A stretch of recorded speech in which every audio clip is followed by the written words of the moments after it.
సామాన్య శకానికి పూర్వం 7వ శతాబ్దంలోనే చార్వాకులు అనేవాళ్ళు ప్రపంచంలోనే మొదటి భౌతికవాదులు. అక్కడి నుంచి ప్రారంభమైనటువంటి ఈ ఉద్యమము తరతరాలుగా ఇన్ని సంవత్సరాల తర్వాత కూడా వారి గురించి మనం మాట్లాడుతున్నామంటే ఆ వారి భావాల్లో ఉన్నటువంటి విశిష్టత. దాన్ని ఎంఎన్ రాయ్ 1947లోనే రాడికల్ హ్యూమనిస్ట్ మేనిఫెస్టోని విడుదల చేశారు 22 సిద్ధాంతాల రూపంలో. దాంట్లో ప్రధానంగా మనిషి కేంద్రం, అంటే మనిషిని ఈ మూఢ విశ్వాసాలు మింగేస్తున్నాయి. కులము, మతము, జాతి, వర్గం ఇటువంటి భావాలన్నిటికీ మనిషిని బలి చేస్తున్నారు. కాబట్టి మనం మనిషిని కాపాడుకోవాలి. అందువల్ల man is the measure of all things, man is the maker of all things, man is the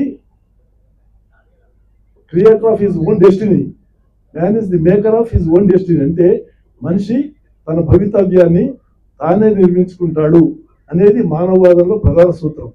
అందువల్ల వ్యక్తి ప్రాధాన్యము, వ్యక్తి స్వేచ్ఛ, వ్యక్తి శ్రేయస్సుకి ప్రాధాన్యత ఇచ్చినటువంటి ఉద్యమము హేతువాద మానవవాద ఉద్యమం. ఆ క్రమంలోనే మనకు తెలుగు రాష్ట్రాల్లో, అంటే తెలుగు భాషలో ఎన్నడూ లేనటువంటి గొప్ప భావ విప్లవం సాహిత్యము రవిపూడి వెంకటాద్రి గారు రచించారు. ఆయన 101 సంవత్సరాలు జీవించిన 100 గ్రంథాలు రచించారు. హేతువాదం అంటే ఏమిటి, మానవవాదం అంటే ఏమిటి, నాస్తికత్వం అంటే ఏంటి, భౌతికవాదం అంటే ఏంటి, మానవవాదం అంటే ఏంటి, భౌతిక వాస్తవికవాదం, అన్ని వాదాల గురించి కూలంకషంగా చర్చించి ఆయన 100 గ్రంథాలు రచించి వాటిని మళ్ళీ 23 సంపుటాల రూపంలో పునరుద్ధరించారు. ఆ సాహిత్యము, అటువంటి సాహిత్యం మనకు ఏ రాష్ట్రంలో కానీ ఏ భాషలో కానీ అందుబాటులో లేదు. ఇక్కడ మనకు ఎన్ని సంఘాలు ఉన్నా కానీ ఈ హేతువాద మానవవాద సాహిత్యం ఎక్కడ లభ్యమవుతుందంటే రాడికల్ హ్యూమనిస్ట్ సెంటర్, ఇంకొల్లు, ప్రస్తుతం బాపట్ల జిల్లా. రవిపూడి వెంకటాద్రి గారు రచించినటువంటి ఆ సాహిత్యం చాలా విలువైంది. ఆయన స్ఫూర్తి నుంచే మేమంతా ఈ ఉద్యమంలోకి వచ్చాం. నేను మొదట కమ్యూనిస్ట్గా ఉండేవాడిని. వెంకటాద్రి మాస్టర్ గారు, ఎంఎన్ రాయ్ భావాలు చదివిన తర్వాత క్రమంగా వాటికి దూరమై ఈ హేతువాద మానవవాద ఉద్యమంలోకి రావడం జరిగింది. ఆ క్రమంలోనే మిత్రులు కె శ్రీనివాసాచారి గారు నాకు గత 25 సంవత్సరాల క్రితం పరిచయం అయ్యారు. ఆ 25 సంవత్సరాల నుంచి మేమిద్దరం కలిసి ప్రయాణం చేస్తున్నాం ఉద్యమంలో. చాలా మీటింగ్లకి వెళ్ళొచ్చాము. పూనా, బాంబే, అటు ఇంకొల్లు, చీరాల, చాలా చోట్లకి వెళ్ళాము. ఆయన అప్పటి నుంచే రాయడం ప్రారంభించాడు. అయితే నేను ఎప్పుడో చెప్పాను, మీరు వెంకటాద్రి గారు బతికుండగానే ఈ పుస్తకం ఒకటి రాసి ఆయన చేత ముందు మాట రాయిస్తే బాగుంటుందని చెప్పి. కానీ ఆ పని ఆయన చేయలేకపోయాడు. అది మొట్టమొదటి పుస్తకం ఇప్పుడు ఈరోజు విడుదలవుతుంది, చాలా సంతోషం.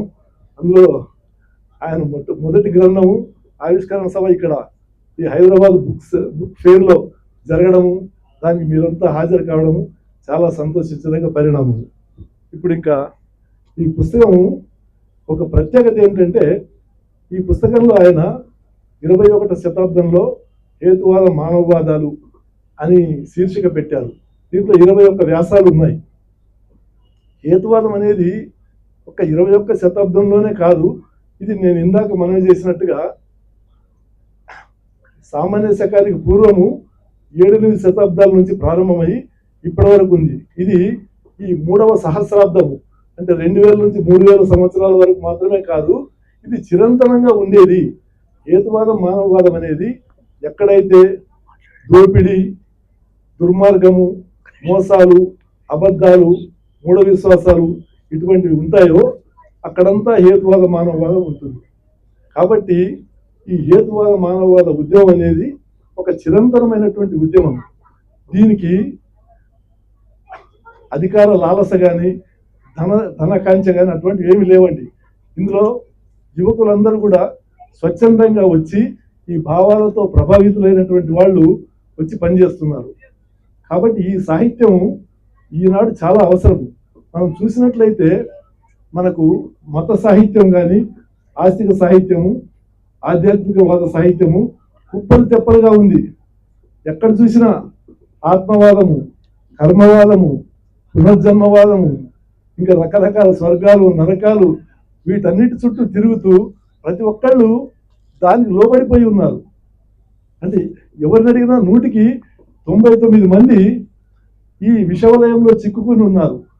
దీంట్లో నుంచి మనిషిని విముక్తి చేయాలి అంటే మనుషుల్లో ప్రశ్నించే తత్వాన్ని మనం పోది చేయాలి. శాస్త్రముల నెల్ల చదివి విజ్ఞానం ఎరిగి సంశయింపక సదా చర్చ చేసి నిజమెరుంగవలయు. ఇది నేర్వకున్న మూఢ విశ్వాసమున చేటు మూడు చుండు. ఇది త్రిపురనేని రామస్వామి గారి పద్యం.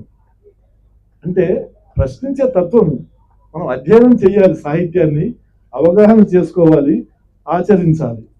ఇప్పుడు మనం చూసినట్లయితే పొద్దున్న లేచిన దగ్గర నుంచి రాత్రి పడుకునే వరకు, పుట్టినప్పటి నుంచి చచ్చే వరకు ప్రతి నిత్యము ఎక్కడ చూసినా ముహూర్తాలు, జాతకాలు, జ్యోతిష్యం, వాస్తు, సాంప్రదాయాల పేరుతో రకరకాల వేల సంఖ్యలో మూఢ విశ్వాసాలు తాండవిస్తున్నాయి దేశం నిండా. అసలు అబద్ధాలకు ఉన్నంత శక్తి నిజాలకు లేకుండా పోయింది. వాస్తవాలు చెప్పేవాళ్ళు కనుమరుగైపోతున్నారు, అబద్ధాలు చెప్పేవాళ్ళు అందలం ఎక్కుతున్నారు. అది ఈనాటి పరిస్థితి. కాబట్టి ఇటువంటి మూఢ విశ్వాసాలని ఖండించి హేతువాద భావజ్వాలని రగిలించేటటువంటి క్రమంలోనే ఈ శ్రీనివాసాచారి గారు రచించినటువంటి 21వ శతాబ్దంలో హేతువాద మానవవాదాలు అనేటటువంటి గ్రంథం రావడం చాలా గొప్ప విషయం. ఒక వారం రోజుల క్రితమే ఇక్కడనే హైదరాబాద్ స్టడీ సర్కిల్లో నేను రచించినటువంటి భారతీయ సంస్కృతి తత్వం అనే గ్రంథము పొట్టి శ్రీరాములు తెలుగు విశ్వవిద్యాలయం వాళ్ళు, అంటే ప్రస్తుతం దాని పేరు సురవరం ప్రతాపరెడ్డి విశ్వవిద్యాలయం, వాళ్ళు పబ్లిష్ చేశారు 2008లో. దాన్ని 2017లో రీప్రింట్ జరిగింది. దాన్ని ఇంగ్లీష్లోకి అనువదించడం జరిగింది. ఆ ఇంగ్లీష్ గ్రంథాన్ని మన సుప్రీంకోర్టు విశ్రాంత న్యాయమూర్తి వి సుదర్శన్ రెడ్డి గారు ఆవిష్కరించారు. అదేవిధంగా నేను రచించినటువంటి హేతువాద మానవవాద వ్యాసాలు అనేటటువంటి గ్రంథాన్ని మిత్రులు కె శ్రీనివాసాచారి గారు ఆవిష్కరించారు. దానికి కూడా నేను కృతజ్ఞతలు, ధన్యవాదాలు తెలుపుతున్నాను. సో ప్రస్తుతము ఈ సాహిత్యానికి ఉన్నటువంటి విలువ చాలా గొప్పది. కాబట్టి మనము ఈ సాహిత్యం దొరకడమే చాలా అరుదైన విషయం. అసలు చాలా మందికి తెలియదు. స్కూల్లో పనిచేసే టీచర్ల దగ్గర నుంచి, కాలేజీల్లో పనిచేసేటటువంటి లెక్చరర్ల దగ్గర నుంచి, విశ్వవిద్యాలయాల్లో పనిచేసేటటువంటి ప్రొఫెసర్ల వరకు చాలా పెద్ద పెద్ద ఉద్యోగాల్లో ఉన్నా కానీ కామన్ సెన్స్ పనిచేయట్లేదు చాలా మందికి. అందుకని ఆ పెద్ద పదవుల్లో ఉన్నవాళ్ళు కూడా అబద్ధాలని నిజాలుగా వక్రీకరించి ప్రచారం చేస్తున్నారు. విశ్వవిద్యాలయాల్లో యజ్ఞాలు చేస్తున్నారు. విశ్వవిద్యాలయాల్లో జ్యోతిషం, వాస్తు, భూత వైద్యం లాంటి కోర్సులు ప్రవేశపెడుతున్నారు. అది ఎంత దుర్మార్గం! అసలు మనం అనుభవించేదంతా సైన్స్. ఒకవైపు సైన్స్ ప్రతినిత్యము అభివృద్ధి చెందుతూ అనేక నూతనమైనటువంటి ఆవిష్కరణలు చేస్తుంది. ఆ ఫలితంగానే మనం ఈరోజు మైకులు వాడుతున్నా, కంప్యూటర్లు వాడుతున్నా, సెల్ ఫోన్లు వాడుతున్నా, మరి ర్యాకెట్లు ప్రయోగిస్తున్నా. ఇవన్నీ ఎక్కడి నుంచి వచ్చాయండి? శాస్త్రవేత్తలు కనిపెట్టినటువంటి సంపద. దీన్ని వాడుకుంటున్నాము, కానీ శాస్త్రీయ తత్వాన్ని, సైన్స్ వెనుక ఉన్నటువంటి ఆ దృక్పథాన్ని మనం గ్రహించలేకపోతున్నాం. ఇదే ఈనాడు ఉన్నటువంటి వైరుధ్యం. అంటే శాస్త్ర ఫలితాలు అనుభవిస్తూ ఆచరణలో మాత్రము శాస్త్రానికి వ్యతిరేకమైనటువంటి ప్రచారం చేస్తున్నాం. ఇది మన దౌర్భాగ్యం. కాబట్టి మనం కాన్స్టిట్యూషన్లో రాసుకున్నాం 51AHలో, it is the fundamental duty of every citizen of India to develop scientific temper, humanism, the spirit of enquiry and reform. అంటే ప్రతి ఒక్క భారతీయ పౌరుడి ప్రాథమిక విధి ఏంటయ్యా అంటే ప్రజల్లో శాస్త్రీయ తత్వాన్ని, మానవవాదాన్ని, పరిశీలన తత్వాన్ని, సంస్కరణ భావాలను పెంపొందించాలి. ఇది ప్రతి ఒక్క భారతీయ పౌరుడి ప్రాథమిక విధి. అయినా దీన్ని ఎవరు పట్టించుకునేవాళ్ళు లేరు. రాజ్యాంగాన్ని అమలు చేస్తున్నటువంటి పెద్ద పెద్ద నాయకులే, ముఖ్యమంత్రి దగ్గర నుంచి ప్రధానమంత్రి వరకు కూడా దీన్ని పాటించడం లేదు. పైగా దీనికి వ్యతిరేకమైనటువంటి పనులు చేస్తున్నారు. మనము 42వ రాజ్యాంగ సవరణ ద్వారా సెక్యులర్ అనేటటువంటి పదాన్ని, అంటే లౌకిక భావాన్ని ప్రవేశపెట్టుకున్నాం. అసలు లౌకికం అనేటటువంటి భావానికి ప్రపంచవ్యాప్తంగా ఉన్నటువంటి అర్థం వేరు, మన దేశంలో చేస్తున్నటువంటి అమలు చేస్తున్నటువంటి విధానం వేరు. రాజ్యానికి మతానికి అడ్డుగోడ ఉండాలి అనేది దాని యొక్క ముఖ్యమైనటువంటి భావన. కానీ ఇక్కడ ఏం చేస్తున్నారు? సర్వధర్మ సమభావన అని డాక్టర్ సర్వేపల్లి రాధాకృష్ణన్ గారు ఇచ్చినటువంటి వక్రభాష్యం, అంటే అన్ని మతాల్ని సమానంగా ఆదరించాలి అనేటటువంటి పేరుతో ప్రజలు పన్నుల రూపంలో కట్టినటువంటి ధనాన్ని గుళ్లకు, గోపురాలకు, యజ్ఞాలకు, ఇటువంటి వాటి ఖర్చు చేస్తున్నారు. ఇది ఖచ్చితంగా లౌకిక విరుద్ధమైనటువంటి భావన. మొన్న సుప్రీంకోర్టు జడ్జి గారి ఇందాక చెప్పారు కదా, సుదర్శన్ రెడ్డి గారు, నేను అడిగాను, సార్ ఇది ఎంతవరకు కరెక్ట్ అంటే, ఇది 100కి 100 సెక్యులరిజానికి వ్యతిరేకమండి, తప్పు, దీన్ని మనం ప్రచారం చేయాలి అని కూడా చెప్పారు. సో ఇటువంటి విషయాలు ఎవరు పట్టించుకుంటున్నారండి? Okay okay.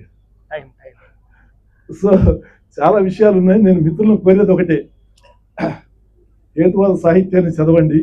మరి ఈనాడు 21వ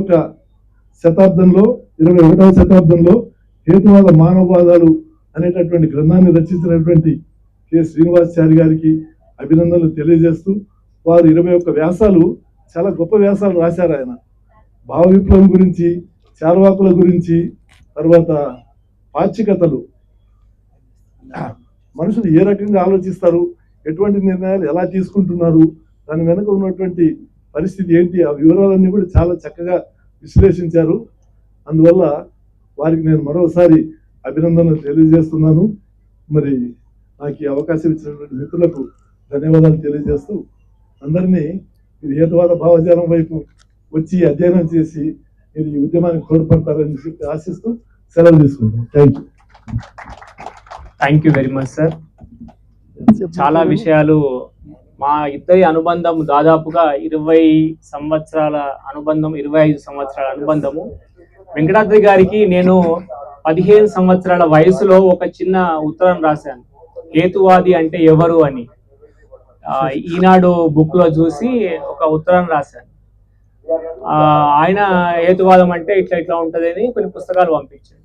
కాబట్టి 15 సంవత్సరాల వయసు నుండి నేను ఈ ఉద్యమాన్ని, ఈ భావజాలాన్ని పెంపొందించుకున్నాను. కాబట్టి అప్పటి నుండి వెంకటాద్రి గారిని 2001లో చూడడం అటువంటి జరిగింది. ఆయన ఆరోగ్యం చాలా క్షీణించినప్పుడు. ఆ తర్వాత తరచుగా కలుస్తూ ఉన్నాం. వారు ఇటీవల మరణించడం జరిగింది. 102 సంవత్సరాలు ఆయన జీవించి ఉన్నారు. కాబట్టి 100కు పైగా గ్రంథాలను ఆయన రాసిండు. నా జీవిత లక్ష్యం ఏమిటి అని ఇంతకుముందు మిత్రులు ఇక్కడ అడిగారు. వెంకటాద్రి గారి, ఎంఎన్ రాయ్ గారి, తర్వాత ఇంటర్నేషనల్ హ్యూమనిస్ట్ ఎథికల్ యూనియన్ అనేటువంటి సంఘం యొక్క లక్ష్యాలను ముందుకు తీసుకెళ్లడమే కె శ్రీనివాసాచారి యొక్క జీవిత లక్ష్యం అనేటువంటి విషయాన్ని నేను చెప్తున్నాను. ఇది ఈరోజు అనుకున్నటువంటి మాట కాదు, ఈ స్టేజ్ పైన చెప్తున్న మాట కాదు. దాదాపుగా 15వ ఏట, అంటే 95లో నేను తీసుకున్నటువంటి నిర్ణయం అది. కాబట్టి ఎట్టి పరిస్థితుల్లో హేతువాద ఉద్యమాల లోపల నేను కొనసాగుతూనే ఉంటాను. తర్వాత వెంకటాద్రి గారి, తర్వాత ఎంఎన్ రాయ్ గారి వారసత్వాన్ని ఖచ్చితంగా నేను కొనసాగిస్తాను.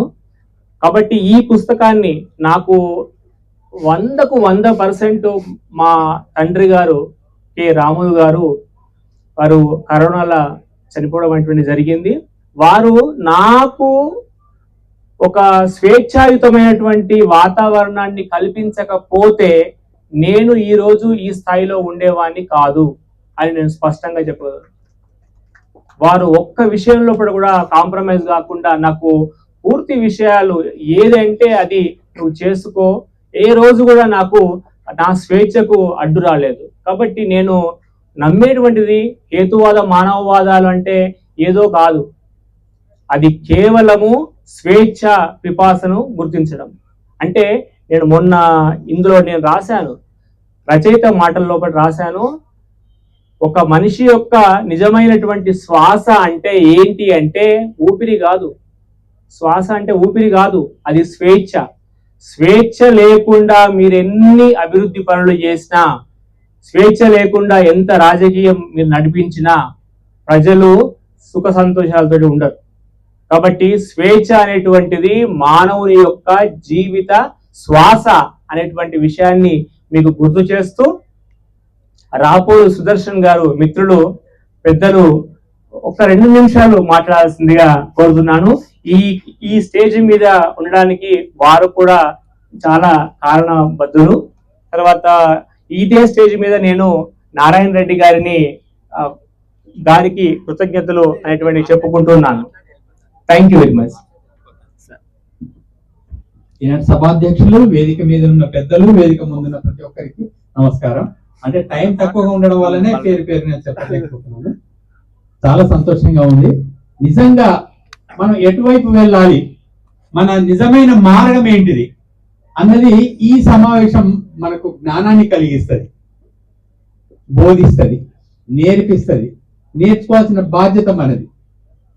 సైన్స్ అంటే ఏదో కెమికల్ ఏదో బీకర్ లో పోసి ఏదో అయిపోతుందని కాదు. ఈ కలం ఒక సైన్స్, ఈ లైట్ ఒక సైన్స్, ఈ మైక్ ఒక సైన్స్. ప్రతిదీ సైన్సే. మనం వేసుకున్న బట్టలు, కళ్ళద్దాలు, ఇవన్నీ మనకు సైన్స్ ఇచ్చిన దృక్పథమే.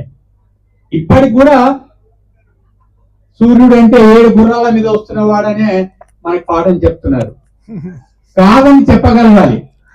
మన భూమి లాంటిదే, అదొక గోళం, మండుతున్న గోళం అని నా మనవడు చెప్తున్నాడు, 3వ తరగతి మనవడు. దానికి తెలుగు టీచర్ వచ్చేసి కాదు నాయన ఇట్లా కాదు, 7 గుర్రాల మీద వస్తున్నాడు, పొద్దున్నే మనం అందరం సూర్య నమస్కారం చేయాలని. నమస్కారం చేయడానికి ఎప్పటికీ మనకు వ్యతిరేకత లేదు. ప్రతి దానికి నమస్కారం చేస్తాం, గౌరవిస్తాం. కానీ ఏదో సత్యం తెలుసుకోవాల్సిన అవసరం ఉంది. ఓన్లీ సత్యం కోసమే ఇదంతా కూడా. కాబట్టి మనం ఎప్పటికైనా సత్య మార్గం వెళ్ళాలి. సత్యమే నిలబడుతుంది. తాత్కాలికంగా సత్యం ఓడిపోవచ్చు. భూమి గుండ్రంగా ఉన్నది అన్నందుకు రాళ్ళు కొట్టి చంపేయబడ్డాడు. కానీ ఇవాళ ఎవరు అలా చంపరు. విచిత్రం ఏంటంటే మన దేశంలో ఇప్పటికి కూడా మన ఫ్రెండ్ సర్కిల్ కూడా బాగా సైన్స్ చదువుకున్న వాడు కూడా భూమి గుండ్రంగా ఎట్లా ఉంటది అని అంటున్నారు. ఏం చదువురాని మన అమ్మమ్మల్లాగానే భూమి గుండ్రంగా ఉంటే మనం నిలబడతామా? చదువుకున్న వాళ్ళ పరిస్థితి ఇది. కాబట్టి ఖచ్చితంగా మనం హేతువాద దృక్పథాన్ని పెంచుకోవాల్సిన అవసరం ఉందని చెప్తూ నాకు ఈ అవకాశం ఇచ్చినందుకు ధన్యవాదాలు. కృతజ్ఞతలు సార్. ఇక్కడ సార్ గారు ఒకటి గుర్తు చేశారు కాబట్టి నేను ఒక 2 విషయాలు చెప్పదలుచుకున్నాను. సత్యం అంటే ఏమిటి అనేటువంటి విషయాన్ని మా తాత కమ్మరి వీరయ్య సత్యమేవ జయతే అంటుండే. చిన్నప్పటి నుండి 5 సంవత్సరాలు 2 సంవత్సరాల పిల్లగాని నుంచి నేను అది విన్నాను. సత్యమేవ జయతే అంటే సత్యం జయిస్తుంది ఎప్పటికైనా. తర్వాత ఈ సత్యాన్ని రాయాలి అని చెప్పినటువంటి వారు ఎవరంటే మా అమ్మ తండ్రి శంకరయ్య గారు. ఈ వేదిక పైన నేను వీళ్ళందరినీ కలుసుకోవాలని నేను చెప్తున్నాను. తర్వాత ఆ సత్యం అంటూ అసలు అంటే ఆ సత్యం అంటే ఏమిటి అనేటువంటి విషయాన్ని చెప్పినటువంటి వాడు రావిపూడి వెంకటాద్రి. కాబట్టి పదార్థిక సత్యమే, భౌతిక సత్యమే, భౌతిక పదార్థిక సత్యమే, భౌతిక వాస్తవికతనే నిజమైనటువంటి సత్యంగా ఈ రోజున రుజువు అవుతూ ఉన్నది. డార్విన్ చెప్పినటువంటి సిద్ధాంతం నిజమైంది, ఇక సత్యం అది. కాబట్టి కోపర్నికస్ చెప్పినటువంటి సూర్యకేంద్ర సిద్ధాంతం ఈ రోజు నిజమైంది అది. కాబట్టి ఒకప్పుడు ఈ విషయాలు ఈ సత్యాలు చెప్తే వాళ్ళని చంపేసింది. కానీ ఈ రోజు సుదర్శన్ గారు పెద్దలు అన్నట్టుగా ఈరోజు అలాంటి పరిస్థితి లేదు. కాబట్టి సత్యాన్ని సత్యంగా చెప్పడము, సత్యాన్ని సత్యంగా గుర్తించడం అనేటువంటిది చాలా ముఖ్యమైనటువంటి విషయంగా నేను భావిస్తూ, ఇప్పుడు పెద్దలు బహు గ్రంథకర్త సామాజిక తత్వవేత్త బిఎస్ రాములు గారిని ఒక 2 నిమిషాలు మాట్లాడవలసిందిగా కోరుతున్నాను. కూర్చొనే మాట్లాడండి సార్. ఈ పుస్తకాన్ని చాలా కాలంగా వ్యాసాలు రాస్తూ వ్యాస సంకలనంగా తీసుకొచ్చిన సందర్భంగా శ్రీనివాసాచారి గారికి, దాన్ని చక్కగా పరిచయం చేసినటువంటి గుమ్మ వీరన్న గారికి, ఇందులో ముందు మాట రాసినటువంటి దేవరాజు మహారాజు గారికి శుభాకాంక్షలు, అభినందనలు. ఈ పుస్తకంలో నేను ఇప్పుడు ఇచ్చినప్పుడు చూసినాను. మానవతావాదం అంటే ఏమిటి, హేతువాదం అంటే ఏమిటనే పలు కోణాల్లో దాని నిర్వచనాన్ని ఆయా సందర్భాల్లో ఎట్లా అది వర్తింపజేస్తుందని చెప్పి చక్కగా రాసినారు. అలాగే చార్వాకుల గురించి కూడా చెప్పినారు. నేను హేతువాదంలోకి మానవవాదంలోకి రావడానికి సివి అనేటువంటి ఒక రచయిత హేతువాది చాలా పుస్తకాలు రాసినారు రామాయణం మీద, తర్వాత పురాణాల మీద. అవి చదివిన తర్వాత నేను ఈ పాత భావాల నుంచి బయటపడ్డాను. అలాగే నాస్తిక ఘోర కూడా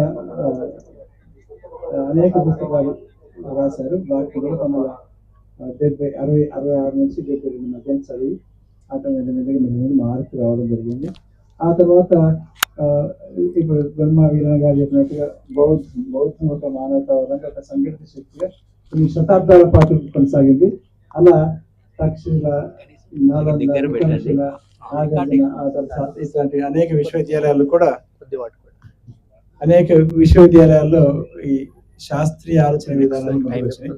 ఈ శాస్త్రీయ ఆలోచన విధానం నుంచి ఆయా విశ్వవిద్యాలయాల నుంచి ఆ తర్వాత మనకి ఆర్యభట్ట ఇలాంటి సైంటిస్ట్ కూడా ముందుకు ఎదుగుతూ వచ్చినారు. భారతీయ పరంపరలో గొప్ప గొప్ప ఆయుర్వేద వైద్యులు, ఆయుర్వేద వైద్యం కూడా ఈ మూఢ విశ్వాసాలకు వ్యతిరేకంగా బాగా సీరియస్ గానే పనిచేసింది. రాజుకున్న పేదవాడికి ఒకటే వైద్యం అంటే పనిచేస్తుంది, ఇద్దరు సమానం ఎట్టు అవుతారు అనే పద్ధతిలో ఉంటే అప్పుడు వాళ్ళు ఆయుర్వేద వైద్యంలో హేతువాద ఆయుర్వేద వైద్యంలో దేవుడిని కలుపుకొని చెప్పుకుంటూ ముందుకు రావడం జరిగింది. అట్లా ఒక రంగు వేసుకోవడం జరిగింది. ఇక మన దగ్గర నేను ఇక్కడ ఉన్నటువంటి రాష్ట్రంలో ఉన్నటువంటి హేతువాద సంఘాలతోటి 35 సంవత్సరాలుగా చూస్తూ వస్తున్నాను. ఇక్కడ బిర్లా మందిర్ దగ్గర మీటింగ్ లో కూడా శివనారాయణ గారు వచ్చినారు, వెంకటాద్రి గారు మాట్లాడినారు, రావేల సోమయ్య గారు చాలా మంది కలిసినారు. అలాగే విజయవాడలో ఒక పెద్ద రాష్ట్ర మహాసభ పెట్టినప్పుడు కూడా అక్కడ కూడా కలుసుకున్నాను. అలాగే ఈ హేతువాదం మీద, తర్కం మీద మాట్లాడుతూ అందరితో చర్చలు చేసినటువంటి పుట్టా సుందరబాబు కూడా ఈ చర్చలలో ఒక తర్కంతో ముందుకు సాగడం జరిగింది.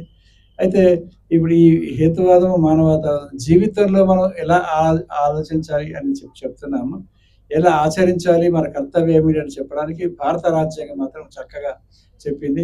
స్వేచ్ఛ, సమానత్వం, సౌభాతృత్వం అంటే అందరం కలిసి ఉండాలి, ప్రేమపూరితంగా ఉండాలి, పరోపకారంతో ఉండాలి, కులాలకు అతీతంగా, మతాలకు అతీతంగా జీవించాలి. ఒకవేళ అలాంటి భావాలు కనుక ఉంటే అవి వ్యక్తిగతంగా ఉంచేసుకొని తన భావాలు ప్రచారం చేసుకోవచ్చు, కానీ సమాజంలో జీవించేటప్పుడు సంఘర్షణ లేకుండా జీవించాలని చెప్పడం జరిగింది. అలాగే 14, 15, 16 ఆర్టికల్స్లలో ఏం చెప్పారంటే ఎవరైతే శతాబ్దాల తరబడిగా వెనుకొడిపోయారో, రకరకాల కారణాలు, నిత్యకుల వ్యవస్థ కావచ్చు, వర్ణ వ్యవస్థ కావచ్చు, వాళ్ళకి సమాన అవకాశం కోసం ప్రత్యేకంగా రిజర్వేషన్స్ ప్రవేశపెడితే అవి ఈ సమానత్వానికి భిన్నం కాదు అని 15 ఆర్టికల్, 16 ఆర్టికల్లో ప్రత్యేకంగా రాయడం జరిగింది. అట్లా వాళ్ళ అలాంటి ఆర్టికల్స్ లో భాగంగానే మహిళలకు కూడా సమానంగా హక్కులు కావాలి, రాజకీయ, సామాజిక, ఉద్యోగ, విద్యా రంగాల్లో రిజర్వేషన్స్ కావాలని చెప్పి అంటే ఇప్పుడు ఇటీవలి కాలంలో 2023 సెప్టెంబర్ నెలలో పార్లమెంట్ లో బిల్లు పాస్ చేసి 2027 తర్వాత నుంచి ఒక మూడిట ఒక వంతు అంటే 33% మహిళలకు చట్టసభలో అన్ని రంగాల్లో రిజర్వేషన్స్ అని పాస్ చేయడం జరిగింది.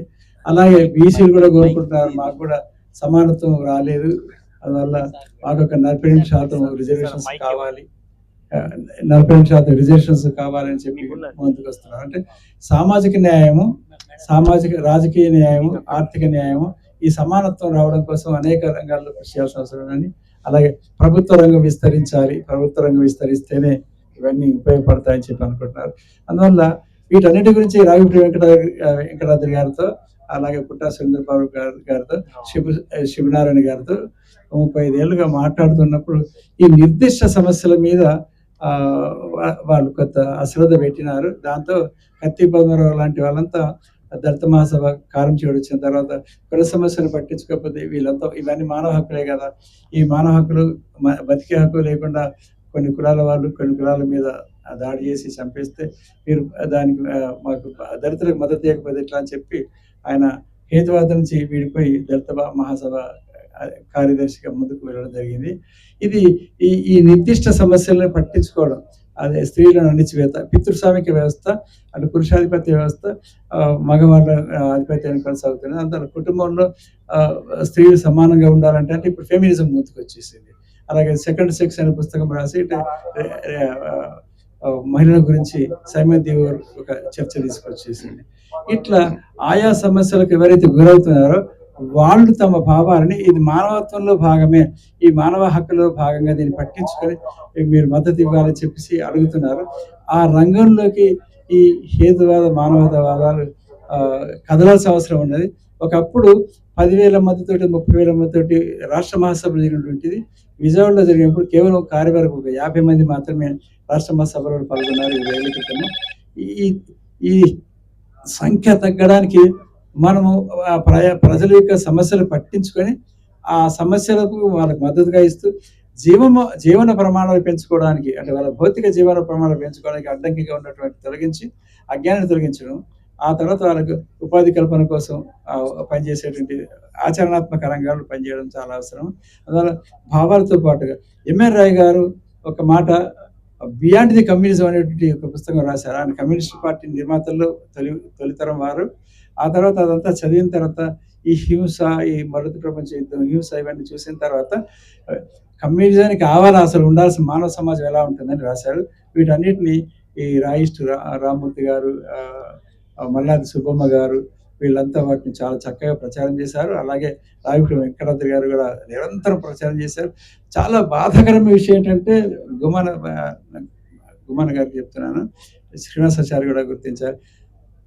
ఆయన రావిపూడి వెంకటాద్రి గారు నాకు 35 సంవత్సరాల నుంచి మేము చర్చలు చేసుకుంటున్నాం, మాట్లాడుకుంటున్నాం. కానీ చనిపోయిన తర్వాత ఏ ఒక్కరు కూడా ఒక వ్యాసం రాయలేదు దాని గురించి. నేను పట్టుబట్టి వెతికి వారి గురించి నివాళులు అర్పిస్తూ వ్యాసం రాసి నివాళులు అర్పించాను. అది మా దగ్గర దాకా అందలేదు. అయితే ఇట్లా ఆయన గురించి చనిపోయిన సందర్భంగా సంతాప సభలు పెట్టడము, అవి ఆ తర్వాత ఆయన భావజాల ప్రచారం చేయడం జరగాలి. ఇక్కడ జరగలే. ఆ చిన్న చిన్న గ్రూపులుగా మారిపోయినారు. అయితే ఈ ఎంఎన్ రాయ్ గారు బియాండ్ ది కమ్యూనిజం రాస్తే అసలు కమ్యూనిజం రావడానికైనా, ఆ తర్వాత సోషలిజం రావడానికైనా ప్రీ రిక్విజిట్స్ టు కమ్యూనిజం అని చెప్పేసి డాక్టర్ బిఆర్ అంబేద్కర్ గారు అసలు కమ్యూనిజం రావడానికైనా, మానవతావాదం ఎంఎన్ రాయ్ గారు చెప్తున్నది రావడానికైనా ముందు ఈ సమస్యలు పరిష్కరించాలి. ఈ అసమానతలు, మన గద్దర్ గారు అంటారు, ఈ వివక్ష అసమానతలు లేని మనిషిని మనిషిగా చూసే సమాజం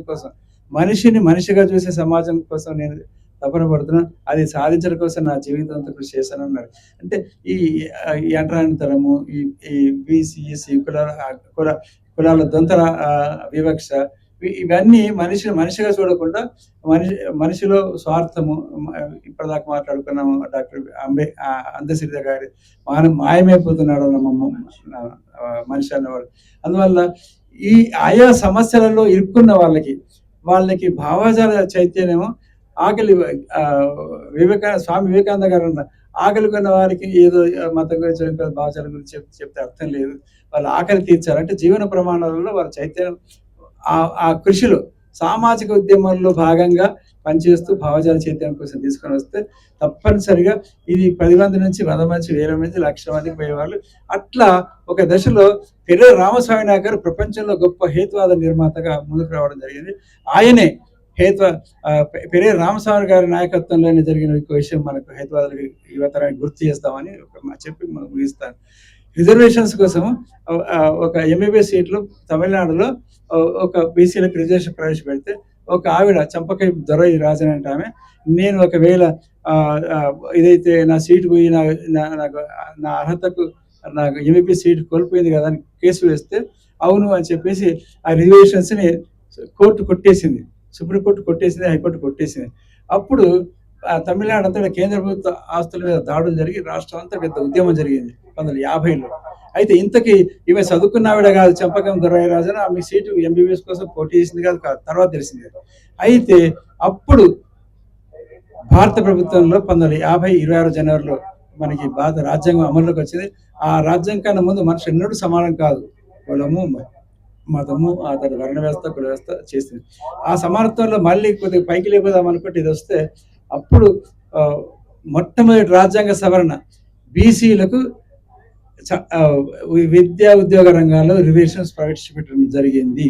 అది పెరియార్ రామస్వామి నాయకర్ గారి నాయకత్వంలోనే ఆ పెద్ద ఉద్యమం జరిగింది. ఇవాళ ఆ తర్వాత మళ్ళీ మండల కమిషన్ వచ్చింది, మళ్ళీ రిజర్వేషన్స్కి పూర్తి రాజకీయ ప్రతిపత్తి ఇవ్వడం కోసం చేస్తే దాని మీద కూడా కేసు వేస్తే 1993లో మళ్ళీ రిజర్వేషన్స్ కోసం ఇవ్వడం జరిగింది. అందువల్ల ఇట్లా బీసీల గురించి, మైనారిటీల గురించి, ఎస్సీల గురించి, మహిళల గురించి, ఆయా వెనుకబడిన ప్రాంతాల గురించి ఇప్పుడు తెలంగాణ ఉద్యమం వచ్చింది. వీళ్ళు దోపిడీ చేయబడుతున్నారు ఫీలింగ్ ఉంది కాబట్టి తెలంగాణ ఉద్యమం మద్దతు ఇవ్వడం, అలాగే దళితులకు అన్యాయం జరిగింది కాబట్టి దళితులకు మద్దతు ఇవ్వడం, వాళ్ళ వెంట నడవడం. ఈ ఎవరైతే బాధితులైతే ఉన్నారో, ఎవరైతే పీడితులైతే ఉన్నారో రాజ్యం ద్వారా, అగ్ర కులాల ద్వారా, పురుషుల ద్వారా, ఆ తర్వాత ఆధిపత్య వర్గాల ద్వారా, పెట్టుబడిదారుల ద్వారా, ఆ కార్మికుల గురించి, ఆ రైతుల గురించి ఎప్పుడైతే మనం మద్దతు తీసుకుంటూ ఆచరణ రంగంలో ముందుకెళ్తామో, కనీసం మనం ఉద్యమ నిర్మాణం చేయకపోయినా అక్కడ మద్దతు తీసుకుంటూ నిలబడి ఆయా ఉద్యమాల్లో పార్టిసిపేట్ చేస్తే కనబడితే చాలు. ఈ ఉద్యమం ఒక 10 ఏళ్లలో ముందుకెళ్తుంది. వేలు లక్షల మంది వస్తారు. ఇవాళ ఈ ప్రభుత్వాలు, ఇప్పుడు ఉన్నటువంటి ఈ ప్రభుత్వాలు ఇప్పటిదాకా చెప్పారు ఆధ్యాత్మికవాదము, మతవాదంతో చాలా మేము 80%, వాళ్ళు 20% అని చెప్పి మతాల ప్రకారంగా విభజించి రాజకీయంగా, సామాజికంగా, ఆర్థికంగా భిన్న అభిప్రాయాలు, విద్వేషాలు రెచ్చగొడుతున్నారు. అసలు నిజమైన ప్రజాసమస్య పట్టించుకోకుండా, నిజమైన సత్యాన్ని పట్టుకోకుండా శ్రీనివాసాచార్య గారు చెప్పినట్లుగా, దేవరాజు మహారాజు గారు చెప్పిన, గుమ్మర గారు, వీరన్న గారు చెప్పినట్లుగా వాటిని పట్టించుకోవడం కోసం మనం కృషి చేయాలంటే ఆ ప్రజల యొక్క జీవితాల్లో భాగమే మనం మాట్లాడితే బాగుంటుందని చెప్పి మనవి చేస్తూ, ఇది ఒక సూచనగా తీసుకోవాల్సిందిగా నేను 35 సంవత్సరాల నుంచి చెప్పుకుంటూ వస్తున్నాను హేతువాదులకి. ఈ సందర్భంగా, ఈ పుస్తకం సందర్భంగా మరొకసారి చెప్పే అవకాశం వచ్చిన సందర్భంగా మీ అందరికీ ధన్యవాదాలు, అభినందనలు. Thank you sir. B S Ramulu గారు మొత్తం భారతదేశ అన్ని రకాలైనటువంటి అంశాలను వారు చెప్పడం అనేటువంటి జరిగింది. లేదు సార్, రావిపూడి వెంకటాద్రి గారు ఆయన చనిపోయినప్పుడు, తర్వాత ఆయన బతుకున్నప్పుడు కూడా చాలా రకాలైనటువంటి వ్యాసాలు మేము రాయడం అనేటువంటి జరిగింది. డాక్టర్ గుమ్మా వీరన్న గారు, నేను తరచుగా ఆంధ్రజ్యోతి, తర్వాత ఆంధ్రభూమి, తర్వాత అనేకమైనటువంటి పత్రికల లోపల చాలా వ్యాసాలు అనేటువంటివి రాస్తున్నాము. అంతేకాకుండా నవ తెలంగాణకు సంబంధించినటువంటి ఎడిటర్ గారు ఆనందాచారి గారు నా ఫోన్ నంబర్ ఎట్లో సంపాదించి నాకు ఒక ఆర్టికల్ రేపటి వరకు నువ్వు ఇవ్వగలుగుతావా అంటే నేను గంట సేపట్లోనే వెంకటాద్రి గారి గురించి రాసి పంపించేశాను. ప్రశ్నను బ్రతికించినటువంటి సోక్రటీస్ రావిపూడి వెంకటాద్రి అని నేను దాన్ని పెట్టడం జరిగింది. లేదు సార్, మొత్తం మేము రావిపూడి వెంకటాద్రి గారి యొక్క సాహిత్యం దాదాపుగా 100 పుస్తకాలను ప్రచారం చేయడానికి కంకణం కట్టుకున్నాం. కాబట్టి ఎట్టి పరిస్థితుల లోపల భారతదేశంలో పునర్వికాస ఉద్యమం అనేటువంటిది రావాల్సిందే. ప్రజలు ఆలోచన పరులు కావాల్సిందే. ప్రజలకు ప్రకృతి పరంగా అనేకమైనటువంటి శక్తులు ఉన్నాయి, కానీ అంతర్గతంగా వాటిని వాళ్ళు లోపల దాచుకుంటున్నారు. కాబట్టి నేను ఒక రకంగా చెప్పాలంటే చిన్నప్పుడు చాలా ఆత్మ న్యూనతా భావంతో బాధపడేటువంటి వాడిని. ఒక డాక్టర్ హిప్నాటిస్ట్ షాయిబ్ గారు అనేటువంటి వ్యక్తి నా జీవితంలోకి వచ్చిన తర్వాత నేను ఈ స్థాయికి మాట్లాడుతున్నానంటే, మొన్న సుప్రీంకోర్టు జడ్జి గారి పక్కన కూర్చొని నేను అధ్యక్షత వహించాను అంటే నా యొక్క ఆత్మవిశ్వాసం అనేటువంటిది ఎంత పెరిగిందో మీరు అర్థం చేసుకోవచ్చు. కాబట్టి ఇదొక మన యొక్క శక్తియుక్తులను బయటకు తీయడమే హేతువాదం. మన లోపల ప్రకృతి ప్రసాదించినటువంటి గొప్పనైనటువంటి అనేకమైనటువంటి శక్తియుక్తులను మనము ఈ ప్రజా కళ్యాణానికి, లోక కళ్యాణానికి వాడుకోవడమే ఒక హేతువాద మానవవాదం. కాబట్టి ఇదే వేదిక మీద, ఇదే గ్రౌండ్ లోపల నేను 2 సంవత్సరాల కిందట నేను అందశ్రీ గారి గురించి కూడా రాయడం అయింది సార్. అందశ్రీ గారి గురించి మొత్తం రాష్ట్రంలో ఆయన గీతాన్ని రాష్ట్ర గీతంగా పెట్టినప్పుడు ఒక్క వ్యాసం కూడా ఎవరు రాయకపోతే నేను ఒక్కనే రాశాను. అది వెలుగు పేపర్లో ప్రింట్ అయిన తర్వాత చూస్తే ఎంత బాగా అనిపించింది అంటే, ఇక్కడనే ఆయన నేను ఒక బుక్ స్టాల్లో నిలబడితే ఆయన అక్కడికి రావడం జరిగింది. నేను నమస్కరిస్తే నన్ను పరిచయం చేసుకుంటే ఆయన ఏమన్నా అంటే, శ్రీనివాచార్య అంటే నువ్వేనా అన్నాడు. మీకు ఎట్లా తెలుస్తుందని అన్నాను నేను. లేదా నీ వ్యాసం అనేటువంటిది ఒకటి నువ్వు రాసినావు కదా నా గురించి, అది నాకు వచ్చింది, వాట్సాప్ లో మిత్రులు పెట్టిండ్రు, చాలా బాగా రాసినవని నా చేతు పట్టుకొని గంట సేపు ఇదే ప్రాంగణం లోపల ఆయన నన్ను తింపడం అనేటువంటిది జరిగింది. అనేకమైనటువంటి పెద్దవాళ్ళను నాకు పరిచయం చేయడం అనేటువంటిది జరిగింది. కాబట్టి ఈ రకంగా మనము మన జీవితం యొక్క లక్ష్యము కేవలము డబ్బు సంపాదన, కేవలము మనము తిని తాగడము, కేవలము మన యొక్క వృత్తి వ్యాపారాల లోపల ఉండడమే కాదు. మనుషుల లోపల ఆధ్యాత్మికమైనటువంటి విషయాలున్నాయి, వైజ్ఞానికమైనటువంటి విషయాలున్నాయి, కళాత్మకమైనటువంటి విషయాలు కూడా ఉన్నాయి. ఇవన్నిటినీ బయటకు తీసినప్పుడే మనుషులు పరిపూర్ణమైనటువంటి మనుషులుగా మారుతారు అనేటువంటి ఉద్దేశాన్ని హేతువాద మానవవాదాలు అనేటువంటివి చెబుతున్నాయి. కాబట్టి ఈ యొక్క భావజాలాన్ని అందరం అర్థం చేసుకొని, హేతువాదం అంటే ఏదో అర్థం కాని సబ్జెక్టు ఎట్లా ఉంటది అని అనాల్సినటువంటి అవసరం లేదు. హేతువాదం అంటే మీ జీవితం లోపల ప్రతిరోజు చూసేటువంటి ఒక సందర్భం, ఒక జీవన విధానం, ఆలోచన విధానం. కాబట్టి ఈ చిన్న అంశాన్ని తెలియజేస్తూ నా మిత్రులు రవి గారు వచ్చి ఒక 2 నిమిషాలు తన యొక్క ఉపన్యాసాన్ని ఇవ్వవలసిందిగా కోరుతున్నాను. టైం లిమిట్ ఏం లేదు, మీరు రావచ్చు. అయిపోయింది వాళ్ళు నెక్స్ట్ వాళ్ళు లేరట, అందుకోసమే నెక్స్ట్ ఒక 2 minutes. ఇంకెవరైనా మిత్రులు రాగలిగితే. మామ నాకు చాలా చాలా క్లోజ్, అంటే వ్యక్తిగతంగా ముఖం చూసుకోకుండా మేము కలిసిపోయినాము. మా మామ శ్రీనివాసాచారి గారు రామంతాపూర్ ఎక్స్ కౌన్సిలర్ గారు, తర్వాత నాకు పిల్లనిచ్చినటువంటి మామ బ్రహ్మానందాచారి గారు, వారిని కూడా సభకు పరిచయం చేస్తున్నాను. మా బావ సంతోష్ కుమార్ బిఎస్ఎన్ఎల్ లో పనిచేస్తారు, మా చెల్లె సంధ్య, మా మేనబావ కూడా.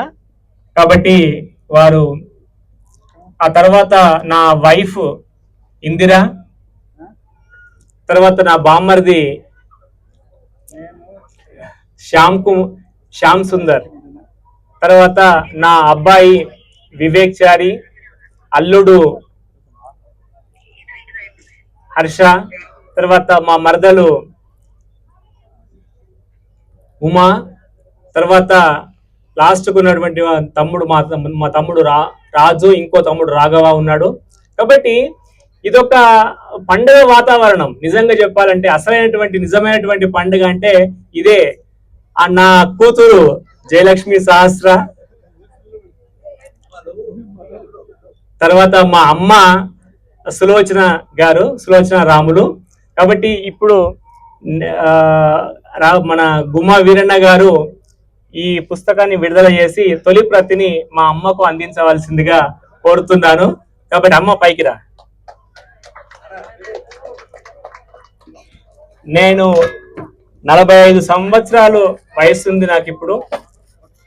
45 సంవత్సరాల లోపల జీవితం లోపల ఎదుర్కొన్నటువంటి అన్ని విషయాలను ఈ పుస్తకం లోపల రాయడం అనేటువంటిది జరిగింది. కాబట్టి ఈ పుస్తకాన్ని మీరందరూ ఆదరిస్తారని కోరుకుంటున్నాను. ఈ వేదిక దగ్గరకు వచ్చినటువంటి వాళ్లకు ఇది 200 రూపీస్ అనేటువంటి పుస్తకాన్ని కేవలం 100 రూపాయలకు మాత్రమే ఇవ్వడం అనేటువంటి జరుగుతుంది, ఆఫ్ రేటుకు. కాబట్టి మా అమ్మ సులోచన రాములు, కాబట్టి మా అమ్మకు ఒక కాపీని గుమ్మా వీరన్న గారి చేతుల మీదుగా అందించవలసిందిగా కోరుతున్నాను. నా మిత్రుడు శ్రీనివాస్ గారు పైకి రావాలి. వరప్రసాద్ గారు, శ్రీనివాస్ గారు పైకి రావాలి. మిత్రుడు మీరు కూడా ఒక ఫోటో దిగుదాం. ఫోటో దిగిన తర్వాత ఈ విషయాన్ని కంప్లీట్ చేద్దాం. రండి, పైకి రండి. మామ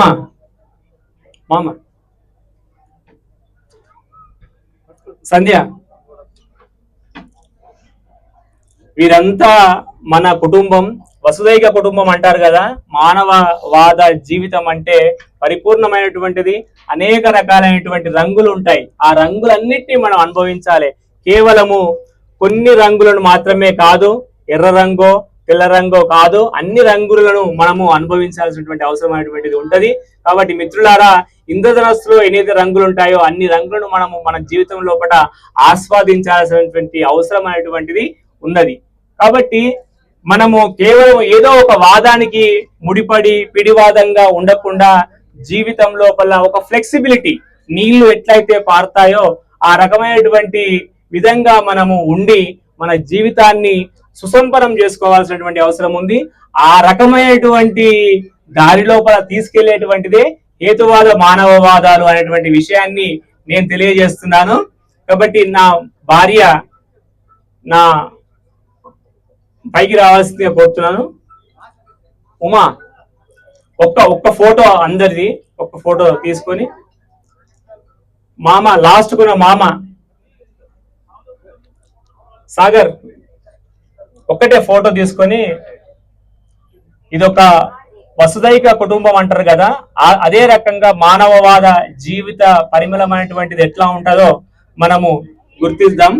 చంద్రమోహన్ గారు ఒక్క నిమిషం sir. Thank you very much sir. Book తీసుకోరా రాజు, తీసుకోండి బుక్ తీసుకోండి.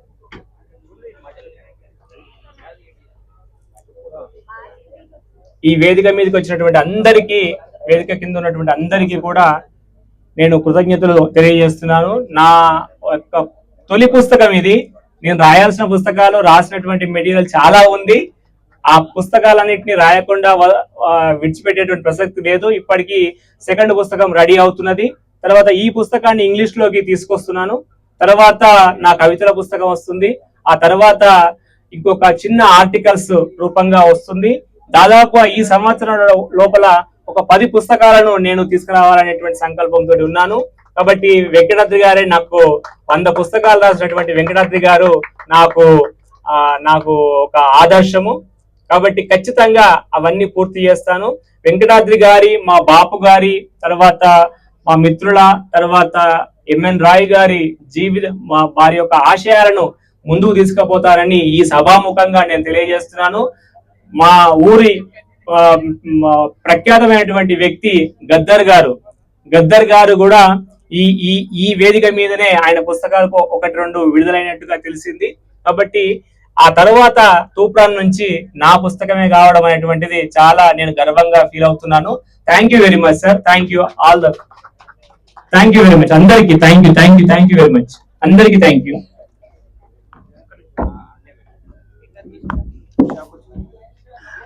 సార్ మీరు అక్కడే కూర్చోండి. దగ్గర ఉంచుకోండి. నువ్వు తీసుకున్నావా personal card? Thank you sir. నేను జన విజ్ఞాన వేదిక విద్యాసాగర్ సార్